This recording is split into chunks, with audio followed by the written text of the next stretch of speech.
වන්න සෝවියට්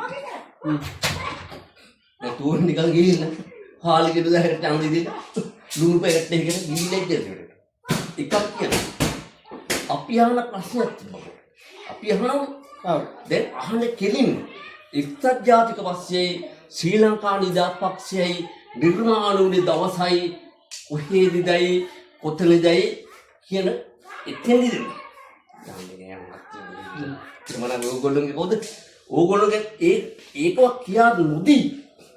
ඒකවක් කියා නොදී තමයි අද සමුදුරුගේ ඡන්දෙ ගත්තේ අපේ පක්ෂෙට ජනතාව විමුක්ති පෙරමුණ ඔයද තර 65 1965 කියන්නේ 14 වෙනි පස්සින් පස්සින් 14 මුරුංග ගස්සෑදී හෙදින් හත් දෙනෙක් හදන හතයි හිටි එක්කෙනෙක් ගියා යන්නේ නමලා නේද මේ පක්ෂ හදන රෝහණ විජේකර මහත්තයා අනන්ත ප්‍රමාණ දුක් විඳලා වෙපක්ෂ රෝහණ විජේකර කියන්නේ ලුම්බ විශ්වවිද්‍යාලේ උපාධි බරගාන අරන් උපාධි කියන්නේ සෞතුනි විශ්වවිද්‍යාලවල දෙන සහතිකයක් දෙනවා එයා පාස්න දෙනවා මෙන්න මේ අරන් එද්දි තමයි ජේ.ආර්. ජයවර්ධන වල රනිල් වික්‍රමසිංහල රනිල් රාජපක්ෂල මෙන්න ධනවාදී ධනේශ්වර පන්තිය තමයි ධනවාදී කියලා කියන්නේ මේ ධනේශ්වර පන්තිය අද සෞදුනි අදට එකයි කියන්නේ ප්‍රාප්තිය ඒතකොට ධනපති පන්ති කොහොමද විජේවිද ඉගෙනගත්ත එතකොට ධනවාදයේ අනිවාර්ය විලාසය අද තමයි කෙනෙක් සූරා කෑමේ ලක්වීම වලක්වා කෑමේ ඒක විප්ලවය අනිවාර්ය ඒ විප්ලවය කියන්නේ විප්ලවය කියලා කියන්නේ අනිවාර්ය දෙමෙන්ට වෙනස් කිරීම අපි ධනේශ්වර කණේ අනිවාර්යෙන් වෙනස් කළ යුතුව තිබ්බා ඒකට එදා අපි ඡන්ද බලය ගන්නවා අපි ඡන්ද බලය ඉල්ලනවා ආදරේද උට විප්ලවය අපි එතනදී ජේ.ආර්. ජයවර්ධන මහත්තයා අපේ පක්ෂ සම්මාන කරනවා කවුද ජේ.ආර්. ජයවර්ධන හිතුවක්කාර ආණ්ඩු ක්‍රම ව්‍යවස්ථාව හදන මහත්තයෝ හැබැයි ඔහුට තියෙන ප්‍රජාතන්ත්‍රවාදයක් මොකක්ද ඔහුට තියෙන ප්‍රජාතන්ත්‍රවාදය නම් හිතුවක්කාර ප්‍රජාතන්ත්‍රවාදය ඒ ප්‍රජාතන්ත්‍රවාදය කියන වචනේ තේරුම කියා දෙන්න ජේ.ආර්. ජයවර්ධන පක්ෂ ස්ථාපනා කරනවා කවුද ජේ.ආර්. ජයවර්ධන හිතුවක්කාර නේ දැන් මෙන්න මේ වෙනස් ඔහුව ඒ විතර නෙවෙයි එතනින් නොනවති මිනිස්සු මරංගලේ හැටියෝ කවුද ඇමරිකාවට ගුට්ටල්ලන ජේ.ආර්. ජයවර්ධන එහෙම නෙවෙයිද එහෙම තමයි ඇමරිකානු ආධිපත් ඇමරිකාවේ මෙයා කවුද ඒකට ට්‍රම්ප් නෙවෙයි ඩොනල්ඩ් ට්‍රම්ප් නෙවෙයි මට මතකනේ ඌ කියනවා නම් ශ්‍රී ලංකාව ඔහුට ඇතට ගැතිකම් කිරීමේ නායකයෙක්පත් කරන්නට නම් අන්න ජේ.ආර්. ජයවර්ධන උන්නේ අනිවාර්යයෙන්ම ඒ ක්‍රියාත්මක කළේ නැද්ද උන්ට ඉන්නේ කියලා අර්ධ මහත්තුව ඊට පස්සේ ජේ.ආර්. ජයවර්ධන තුනෙන් දෙකක බලයක් ගන්නවා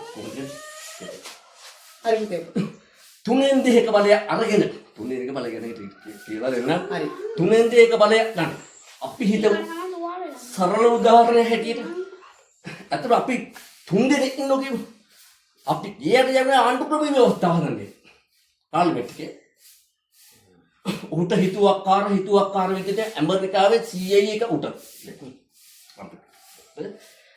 ඊට පස්සේ අපි පාර්ලිමේන්තු තුනෙන් දෙක බලය අරගෙන අනිවාර්යෙන්ම තුනෙන් දෙක බලය අරන් අර මං කිව්ව ධනවාදී ආරක්ෂා කරන්න දෙන්නෙම ඊට පස්සේ අනිවාර්යෙන් කරලා තිබ්බා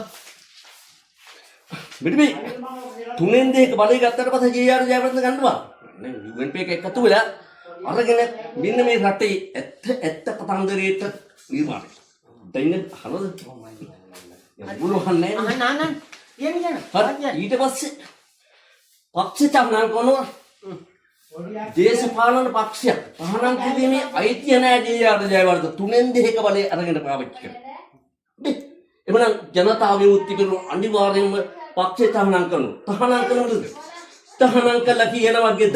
කතන්දර අහන්න පක්ෂ තහනම් කරලා ඇටි අපිට දැන් කරන්න පුළුවන් ගැහණියෙකු පිරිමියෙකු කරන්නට බෑ.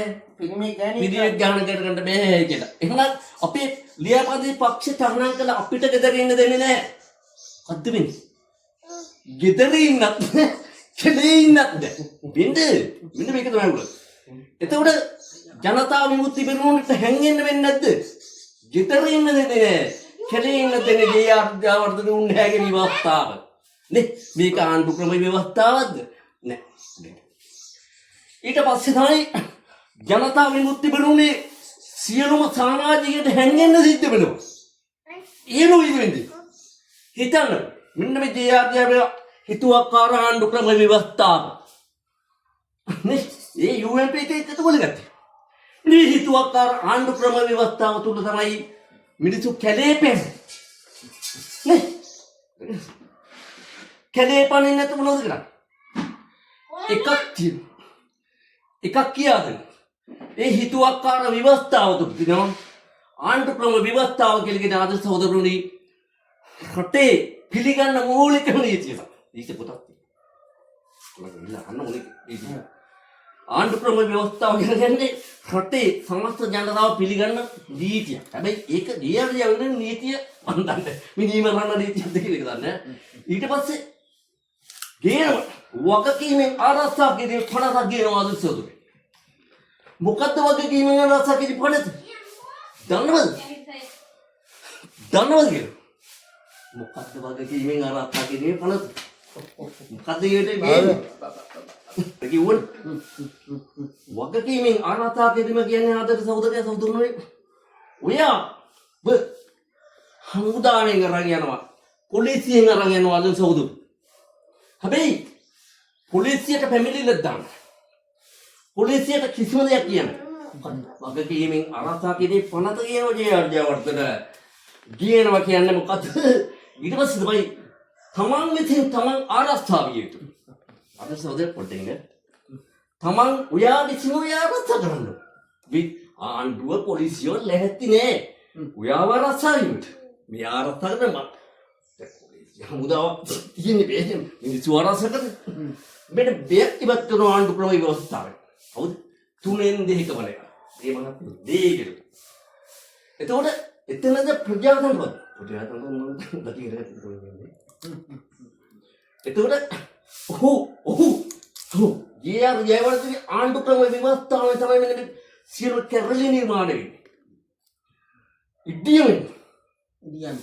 ඉඩියම නෙවෙයි පොල් පෝට්ටා ඉඩිවල කාලිංග මාගසේදුල කියන කාලකන්ණි දේශපාලනික වැඩි වැරදි වැඩ කරපු එක තමයි ජේ.ආර්. ජයවර්ධන ආර්පේ වල.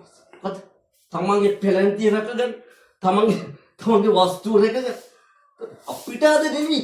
මම මේ වෙයි කතාවද මම ගෙනිල්ල මරනවා. මෙන්න මේක කාලකන්ණි